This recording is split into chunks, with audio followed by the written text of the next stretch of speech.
So Melchizedek is a type of Christ, as in he is typological of Christ.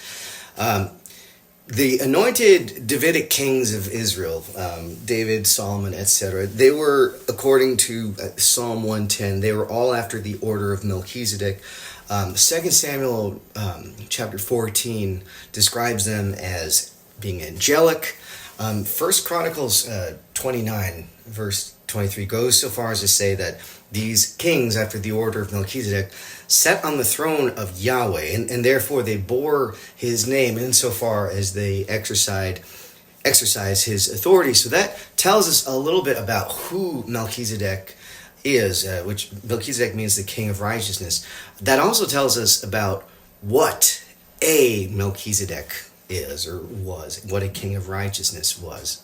So the interesting thing about who Melchizedek was in Genesis 14, the Melchizedek who meets Abraham, is he may have been the king of Sodom, because it says that the king of Sodom went down to meet Abraham, and then all of a sudden the interaction is between Melchizedek and all this stuff. The thing is, Abraham rescued the king of Sodom, and so whoever the king of Sodom was, he kind of owed a debt to Abraham. And what you see when the king of Sodom goes down to meet Abraham is that the king of righteousness does this Eucharistic sacramental ritual meal. At least it prefigures the Eucharist. But what is more fascinating is that if this is a type of the Eucharist, well, the Eucharist is a way in which a person communes with the king of righteousness, Jesus. So Abraham is communing with Melchizedek in some way. All right, so how is this connected? Abraham partaking of the kingship of Melchizedek somehow through this type of the Eucharist of communion, and maybe Melchizedek being the king of Sodom. Well, fast forward a bit.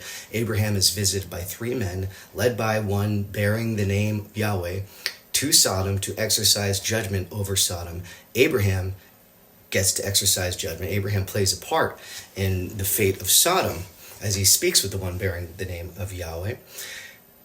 Who has jurisdiction over Sodom? The king of Sodom, right? And what's more interesting is that Isaiah and the author of Revelation call Jerusalem Sodom. So the king of Sodom could also be the king of Jerusalem. And Melchizedek is indeed called the king of Salem, which is what Jerusalem was called.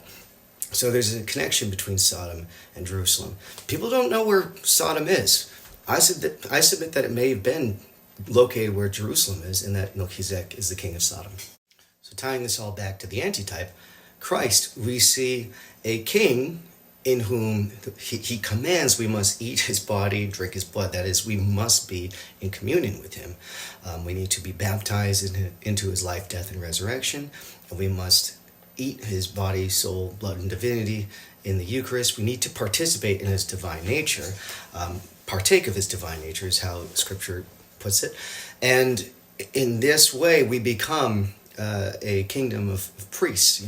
We become kings and queens and all this stuff. So God ordained that people should be like him and participating in the social kingship of Jesus Christ in the eternal institution of the church.